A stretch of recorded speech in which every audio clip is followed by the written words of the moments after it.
Hindi cinema के बीते हुए दिनों में लौटने के लिए इस चैनल को सब्सक्राइब करें और बेल आइकन भी जरूर दबाएं ताकि प्रत्येक नए वीडियो की नोटिफिकेशन आप तक पहुंचते रहें। नमस्कार, मैं शिशिर कृष्ण शर्मा बीते हुए दिन में आपका स्वागत करता हूं। आज बात महानायक अमिताभ बच्चन की, मुंबई में उनके शुरुआती 4 दिनों की, उनके संघर्ष की, रिजेक्शन, ह्यूमिलिएशन और इंसल्ट्स की। ऐसा बर्ताव जो फिल्मी दुनिया में आए किसी भी नए कलाकार के हौसले को तोड़ देने के लिए काफी होता है। और ये सब उस शख्स के हवाले से जो पहले दिन से उनके साथ थे और इन तमाम घटनाओं के गवाह थे। वो थे राज ग्रोवर। साल 1967 में हिंदी की फिल्म पत्रिका माधुरी और अंग्रेजी की फिल्म फेयर ने मिलकर फिल्म फेयर माधुरी टैलेंट कंटेस्ट नाम की एक प्रतियोगिता का आयोजन किया था। अमिताभ उन दिनों कोलकाता में अच्छी खासी नौकरी कर रहे थे, लेकिन उनकी दिली तमन्ना एक्टर बनने की थी। अमिताभ की इस इच्छा से उनके छोटे भाई अजिताभ अच्छी तरह वाकिफ थे। उन्होंने बड़े भाई के परिचय के साथ उनकी एक तस्वीर प्रतियोगिता के लिए डाक से भेज दी। करीब 10 दिनों के बाद जवाब मिला, रिजेक्टेड। और इस तरह अमिताभ का एक्टर बनने का सपना टूट गया।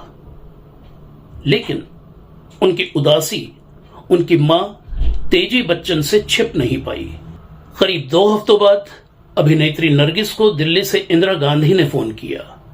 उन्होंने कहा, मेरी एक सहेली का बेटा बंबई जाकर एक्टर बनना चाहता है, सुनील दत्त जी से बात करके देखो, शायद कुछ बात बन जाए, मुझे बहुत खुशी होगी।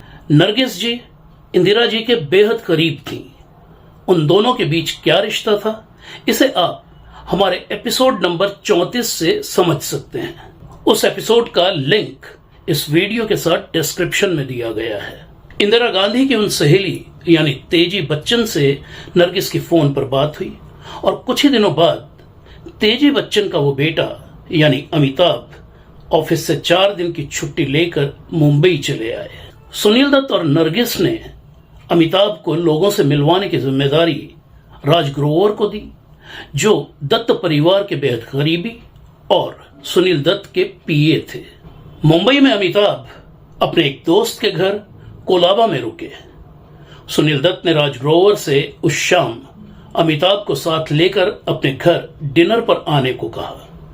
शाम 8 बजे अमिताभ बच्चन राज ग्रोवर के साथ सुनील दत्त के घर पाली हिल पहुंचे तो सुनील दत्त और नरगिस दोनों ही घर पर नहीं थे, लेकिन नरगिस राज ग्रोवर के नाम एक चिट्ठी छोड़कर गई थी। दरअसल सुनील दत्त और नरगिस को उस शाम अचानक साधना और उनके पति आर के नैयर की पार्टी में उनके बंगले पर जाना पड़ा था। नरगिस ने चिट्ठी में लिखा था कि राज ग्रोवर अमिताभ को साथ लेकर साधना के बंगले पर आ जाएं। उन्होंने ये भी लिखा था कि अमिताभ को वहां पार्टी में मैं खुद ही लोगों से मिलवाऊंगी। साधना का बंगला पास में ही था। राज ग्रोवर और अमिताभ बच्चन पैदल चलकर करीब 10 मिनट में साधना के बंगले पर पहुंचे तो सुनील दत्त के बेहद करीबी दोस्त केवल कपूर उन्हें बाहर लॉन में ही मिल गए। बंगले के अंदर जोर शोर से पार्टी चल रही थी। राज ग्रोवर ने केवल कपूर से हाथ मिलाना चाहा तो केवल कपूर ने राज ग्रोवर के कंधे पर हाथ रखकर कहा, तू यहां कैसे है? बताया ये किसका बंगला है? अंदर पार्टी में बड़े बड़े स्टार्स आए हुए हैं और ये तेरे साथ कौन है? अपनी औकात में रहना सीखो, आलतू फालतू चले आते हैं यहां, चलो निकलो यहां से। ये सुनते ही राज ग्रोवर ने गुस्से में केवल कपूर का गिरेबां पकड़कर उसे बुरी तरह झंझोड़ दिया। इस हंगामे में अमिताभ बच्चन खामोशी से थोड़ा दूर हटकर खड़े हो गए। शोर सुनकर सुनील दत्त बंगले से बाहर आए। उन्हें हंगामे की वजह पता चली तो वो वापस अंदर गए, नरगिस को साथ लेकर बाहर आए और फिर बिना केवल कपूर की तरफ देखे या बिना उसे कुछ कहने का मौका दिए राज ग्रोवर और अमिताभ बच्चन को गाड़ी में बैठाकर साधना के उस बंगला नंबर 38 से पाली हिल के अपने बंगला नंबर 58 पर पहुंच गए और फिर उन चारों ने सुनील दत्त के घर पर ही डिनर किया। अगले दिन सुबह 11 बजे अमिताभ को साथ लेकर राज ग्रोवर एक बहुत बड़े प्रोड्यूसर के ऑफिस पहुंचे। नरगिस ने पहले से ही फोन करके उन प्रोड्यूसर से इन दोनों के लिए मिलने का समय तय किया हुआ था। नरगिस ने प्रोड्यूसर को यह भी बता दिया था कि यह नया लड़का डॉक्टर हरिवंश राय बच्चन का बेटा है। वो प्रोड्यूसर सामने कुर्सी पर बैठे थे। अमिताभ को देखते ही उन्होंने अंग्रेजी में कहा, no heroine would like to work with you, you are very tall, you should follow your father and write poetry like him. और फिर अमिताभ को अनदेखा करके वो राज ग्रोवर के साथ बातचीत में मशगूल हो गए। सुनील दत्त के क्या हालचाल है, कौन सी फिल्म बना रहे हैं वो इन दिनों, नरगिस जी को मेरी नमस्ते कहना, वगैरह वगैरह। करीब 10 मिनट वहां रुककर राज ग्रोवर ने उन प्रोड्यूसर से विदा ली और अमिताभ को साथ लेकर बाहर निकल आए। वो प्रोड्यूसर थे राजश्री प्रोडक्शंस के ताराचंद बड़जात्या। मुंबई में अमिताभ का तीसरा दिन, तारीख 11 सितंबर 1967।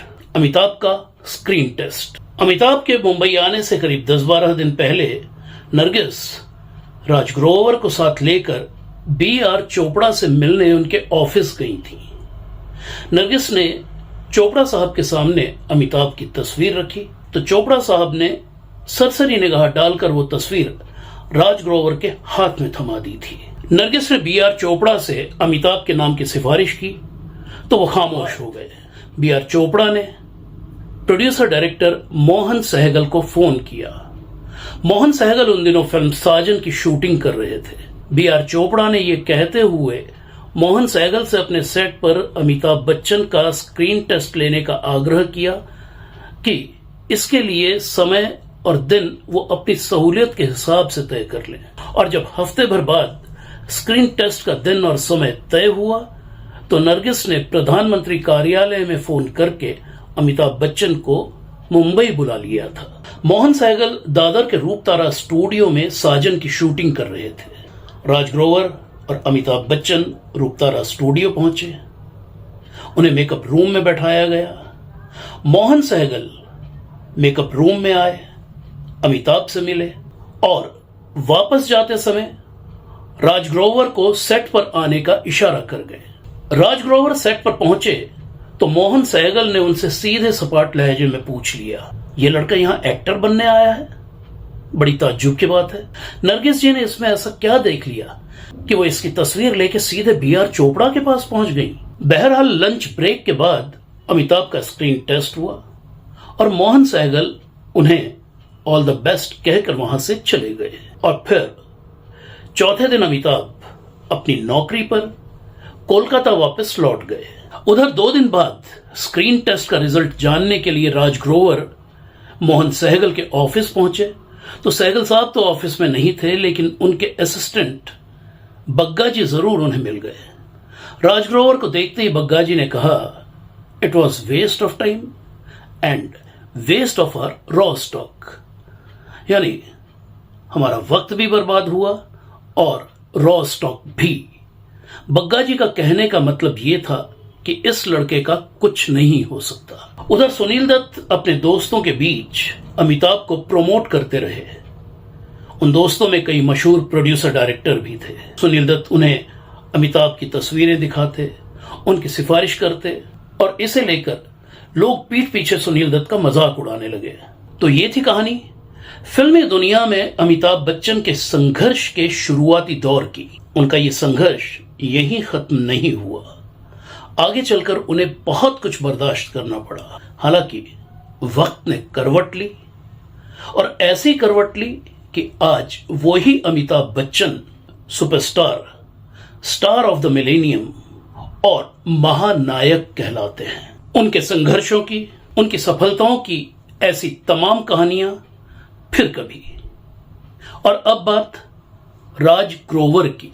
राज ग्रोवर ने लाल बत्ती, हीरा मोती, चार दीवारी, गबन, फिर सुबह होगी, जैसी कुछ फिल्मों में बतौर असिस्टेंट डायरेक्टर भी काम किया। फिल्मी दुनिया से जुड़े अपने तमाम संस्मरण उन्होंने अपनी किताब यादें जरा जरा में शामिल किए हैं। राज ग्रोवर इन दिनों अमेरिका में रहते हैं।